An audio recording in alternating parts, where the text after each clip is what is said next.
জোর যে খবরে হাইকোর্টে জোর ধাক্কা খেল রাজ্য সরকার, ধাক্কা খেল অভিষেক বন্দ্যোপাধ্যায়ের যুক্তি। শাহজাহানের গ্রেফতারিতে কোনো বাধা নেই, সাফ জানিয়ে দিয়েছে কলকাতা হাইকোর্ট ডিভিশন বেঞ্চ। এই শেখ শাহজাহানের বিরুদ্ধে লুকআউট নোটিশের নির্দেশ, রাজ্যকে লুকআউট নোটিশ দেওয়ার নির্দেশ আজ হাইকোর্টে। শাহজাহানের গ্রেফতারিতে কোনো বাধা নেই। গতকাল অভিষেক বন্দ্যোপাধ্যায় রীতিমতো আদালতের ঘাড়ে যে দায় চাপিয়েছিলেন এবং রাজ্য প্রশাসনে হাত পা বেঁধে দিয়েছেন হাইকোর্ট। এই বক্তব্যের পর এবার কলকাতা হাইকোর্টের স্পষ্ট নির্দেশ যে পর্যবেক্ষণ, রাজ্যকে লুকআউট নোটিশ দেওয়ার নির্দেশ, সঙ্গে শাহজাহানকে গ্রেফতারি নিয়ে কোনো বাধা ছিল না, আজও নেই। স্পষ্ট যে বার্তা আদালতের আজকের এই পর্যবেক্ষণ। তাহলে ধাক্কা খেলে অভিষেক বন্দ্যোপাধ্যায়ের যুক্তি, শাহজাহানের গ্রেফতারিতে কোনো বাধা নেই। 52টা দিন হয়ে গেছে শেখ শাহজাহান এবং সন্দেশখালীর যাকে বেতাজ বাদশাহ বলা হতো, কারণ এখনো পর্যন্ত যেভাবে আত্মগোপন করে রয়েছেন শেখ শাহজাহান, কোথায় লুকিয়ে, এলাকার বাঘ বলে পরিচিত যে শাহজাহান আজ কোন বাঘ এলাকায় লুকিয়ে থাকে, অন্তরালে থেকে এলাকার মানুষই দাবি করছেন তারা ইতিমধ্যে শেখ শাহজাহানের গ্রেফতারি চাইছেন এবং হাইকোর্টও আজকে জানিয়ে দিল কোনোদিনই শেখ শাহজাহানকে গ্রেফতারিতে কোনো বাধা ছিল না। আইনজীবী মহল কি বলছেন একবার শোনাই। সেই জন্য আজকে কিন্তু কোর্ট বুঝে গেছেন যে পুলিশ পারবে না বলে ওনাকে আজকে বলেছেন যে রেসপন্ডেন্ট বানানো হোক শেখ শাহজাহানকে, আর তারপরে নোটিশ ইস্যু হোক কোর্ট থেকে। এবার দেখবেন আজকে আমরা শুনছি নাকি পুলিশ বলেছে এফআইআর আছে শাহজাহানের এগেনস্টে, সেটা এতদিন পরে আজকে শুনছি আছে। তো নেক্সট হিয়ারিং এর আগে আপনি দেখবেন এই পুলিশ শাহজাহানকে এখন বের করে নিয়ে আসবে যে পেয়ে গেছি শাহজাহান পেয়ে গেছি। এফআইআর যখন নাম হয়েছে এবং নন বেলেবল 380 আছে, তাতে গ্রেপ্তার তো আজকে না হলেও কালকে করতে হবে। শেখ শাহজাহানের বিরুদ্ধে তো আগেও অনেক অভিযোগ হয়েছে, 43খানা অভিযোগ ছিল। এই কেসটার সঙ্গে শেখ শাহজাহানের এইটাই যা দেখলাম শুধু 380 অ্যালিগেশন, অন্য কোনো স্পষ্ট ছবি এই এফআইআর আমি পাইনি। আমার তো মনে হয় না শেখ শাহজাহান গ্রেপ্তার হবেন। তার কারণ হচ্ছে যে রাজ্য পুলিশ, আমি আপনাদের একটা কথা বলছি যে রাজ্য পুলিশই কিন্তু তাকে শেল্টার দিয়েছিল। তাকে দুলদুলি বাজারে 3-4 দিন আগেও যখন দেখা গেছিল এবং সেখানকার একজন পঞ্চায়েত মেম্বার মনির গাজী, এই তার বাড়িতে কিন্তু শেখ শাহজাহান ছিল, এটা আমার কাছে 100% রিপোর্ট আছে। এবং তাকে বাংলাদেশ বর্ডারের দিকেও যেতে দেখা গেছে। শুধু শেখ শাহজাহান নয়, শেখ সিরাজুলের ব্যাপারটা আজকেও কোর্টে আমরা মেনশন করতে চেয়েছিলাম, যদিও সেই ব্যাপারে কোর্ট আলোকপাত করেনি।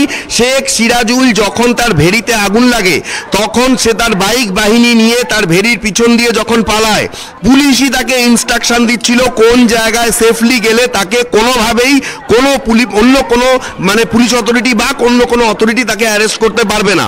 বলেই দিয়েছেন যে আমরা একটা যে ভুল বার্তা যাচ্ছিল যে হাইকোর্ট একটা কোনো স্টে অর্ডার দিয়েছে, কিছু নেতা মন্ত্রী বলছিলেন যে শাসক দলের শাহজাহানকে অ্যারেস্টের ব্যাপারে, সেটা ভালোভাবে আজকে ক্ল্যারিফাই করে দেওয়া হয়েছে যে শেখ শাহজাহানের অ্যারেস্টের ব্যাপারে হাইকোর্টের কোনো স্টে অর্ডার নেই এবং ডিস্ট্রিক্ট লিগাল সার্ভিসেস অথরিটির কাছে যদি কেউ ওখানে একটা এস্টাবলিশ যেগুলো রয়েছে আর কি, তাদেরকে হেল্প করতে বলেছেন। পুলিশকে বাদ দিয়ে যদি ভিকটিমরা চায় তাদের কাছেও করতে পারে নালিশ, এবং পরের দিন আমরা সাপ্লিমেন্টারি এফিডেভিট করে আমি নিজে আরো বিস্তারিতভাবে জানাবো ওখানে কি হয়েছে এবং এর মধ্যে খোঁজও নেব নালিশ করতে ওদের সুবিধে হচ্ছে কিনা অভিযোগকারিনীদের। যদি সেটা না হয় তাহলে সেটাও জজ সাহেবকে জানাবো এবং আমাদের যে অল্টারনেটিভ কিছু চিন্তাভাবনা আমাদের কলিগদের রয়েছে সেগুলো সব অ্যাসেম্বল করে আমরা জজ সাহেবকে পরের দিন জানাবো।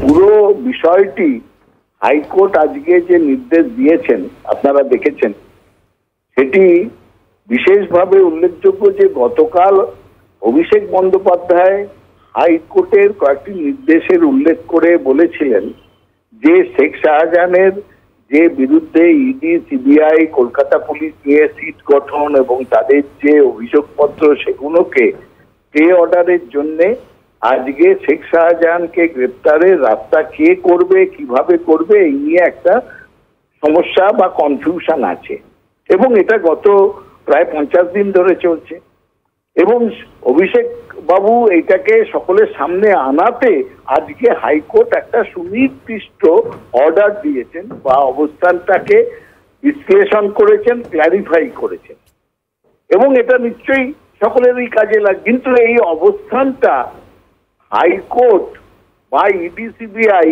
এরা কেন এতদিন ধরে ঝুলিয়ে রাখলো, এটা বড় প্রশ্ন মানুষের মনে। এর কি উদ্দেশ্য ছিল যে সন্দেশখালির আগুন নিভতে দেওয়া যাবে না, এবং যতদিন না মোদী সাহেব আসেন তার নির্বাচনী সভা করতে পশ্চিমবঙ্গে, সেই সভার সঙ্গে সন্দেশখালির আগুনকে জুড়ে দিতে হবে বলে সেই আগুন অশান্তি চালিয়ে যেতে হবে। যে কারণে আজকে এতদিন পরে হাইকোর্ট তার অবস্থানকে ক্লিয়ার করছেন।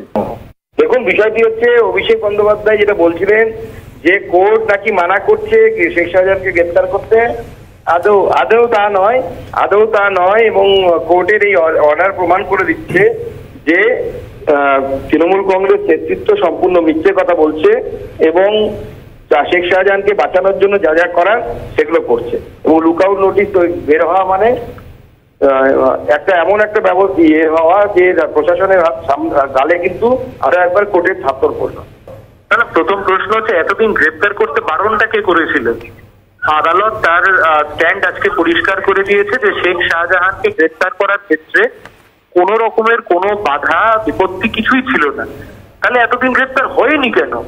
আদালতের একটা নির্দেশ কি দেখাতে পারবে যেখানে আদালত বলেছিল শেখ শাহজাহানকে আমরা প্রোটেকশন দিচ্ছি, শেখ শাহজাহানের এগেন্স্টে কোনো কোয়ার্সিভ অ্যাকশন নেওয়া যাবে না, শেখ শাহজাহানের এগেন্স্টে অ্যান্টিসিপেটরি বেল দিচ্ছি, এসব তো কিছুই নয়। বারংবার তো তার জামিনের আর্জি খারিজ হয়েছে, আগাম জামিন খারিজ হয়েছে। আদালত একবারের জন্য বলেনি। আসলে শেষ কিছুদিন ধরে বিজেপি, তৃণমূল, ইডি আর রাজ্য পুলিশ দুজনে মিলে বল ঠেলাঠেলি করছে কার দায় আছে কার দায় নেই। কথা হচ্ছে দুজনেরই দায় আছে।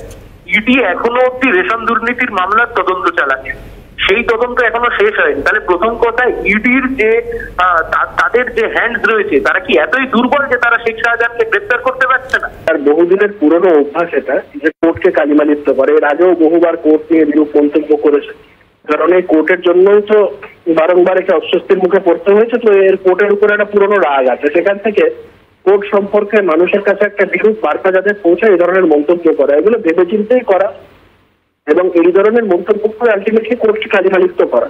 তো আলটিমেটলি একে যে আমরা ফেরতবাজ বলি এবং জনগণ ফেরতবাজ বলে, সেটা আবার প্রমাণিত হলো যে কত বড় ফেরতবাজ।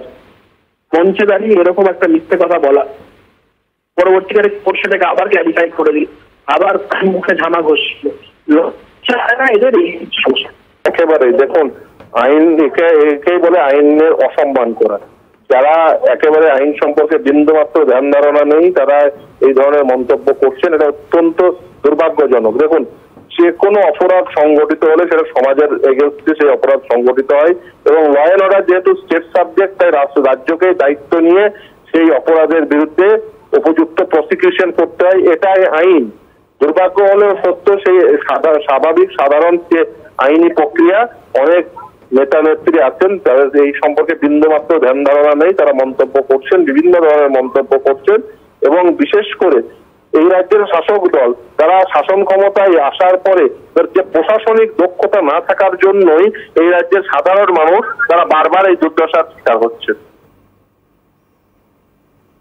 যে আদেশের ফলে শাহজাহানকে গ্রেপ্তার করা যায় না, শাহজাহান তৃণমূল এবং পুলিশের প্রোটেকশনে ছিল এবং আছে। মানুষের বিক্ষোভ কেমন পর্যায়ে পৌঁছেছে যে সেখান থেকে গা বাঁচাবার রাস্তা খুঁজে পাচ্ছেন না তৃণমূলীরা, ওই অঞ্চলের তৃণমূলীদের লোকে ধরে পেটাচ্ছে। সেই সময় গিয়ে একটা নির্ভেজাল মিথ্যে কথা চালু করে দেওয়া হলো। তৃণমূল কংগ্রেসের রাজনৈতিক দর্শনই এটা, অসত্য কথা বলা, দুর্নীতিকে প্রশ্রয় দেওয়া, দুর্বৃত্তদের প্রশ্রয় দেওয়া, সেই রাজনৈতিক লাইন ধরেই ওদের তথাকথিত নেতা তিনি কথা বলেছেন। আসলে সাধারণ শাহজাহানকে গ্রেপ্তার করা যাবে না, হাইকোর্টের নাকি স্টে অর্ডার আছে, যা মানে অভিষেক বন্দ্যোপাধ্যায় বলেছেন। শাহজাহানকে বীরের সম্মান মোটামুটি দিয়েছে মুখ্যমন্ত্রী মমতা বন্দ্যোপাধ্যায়। পার্থ ভৌমিক, সুজিত বসু, দুই মন্ত্রী ওখানে গিয়ে গ্রামের মানুষকে বুঝিয়েছে যে হাইকোর্টের অর্ডার আছে বলে শাহজাহানকে গ্রেপ্তার করা যাচ্ছে না। আজকে হাইকোর্টে ক্লারিফাই করে দিতে বাধ্য হলো যে এরকম কোনো অর্ডার নেই। আমরাও জানতাম। দেখুন, একজন আসামি অনেক ব্যাপারে 2019-এ যখন আমাদের কার্যকর্তা প্রদীপ মণ্ডল এবং সুকান্ত মণ্ডল এরা যখন খুন হয়েছিলেন তখনও শেখ শাহজাহান আসামি ছিল, তাকে পুলিশ ধরেছিল, ধরে থানায় নিয়ে গেছিল, ছেড়ে দিয়েছিল। এখন ইডি অফিসারদের মারা, তারপরে অন্য লোকের জমি দখল, তারপরে মহিলাদের সম্মান নিয়ে খেলা, এবং একটা প্রচন্ড বড় গুন্ডা আসামি তাকে ধরতে হাইকোর্ট বলবে, কলকাতা হাইকোর্ট বলবে যে কোনো বাধা নেই। এ তো প্রথম দেখছি। ল অ্যান্ড অর্ডার তো স্টেট সাবজেক্ট, পুলিশের কর্তব্য হচ্ছে তাকে ধরা, পুলিশের কর্তব্য করবে না। হাইকোর্টকে বলতে হবে যে ধরতে বাধা নেই, তবে তার নামে এফআইআর হবে, তবে পুলিশ নড়ে চড়ে বসবে। বাংলা একটু লজ্জা। আমি তো বিষয়টা অর্ডারটা না দেখে কিছু মন্তব্য করতে পারবো না। অর্ডার আছে না অর্ডার আছে, তবে আগে একটা অর্ডার ছিল সেটা দুটো এজেন্সিকে একই সাথে তদন্ত দুজন অফিসারকে দিয়েছিল, তারপরে ইডি গেছিল, সেটা স্টে হয়েছিল, এইটুকু আমি জানি, বাকিটা আমি জানি না। আইনের পথে চলবে, আমরা তো আইনের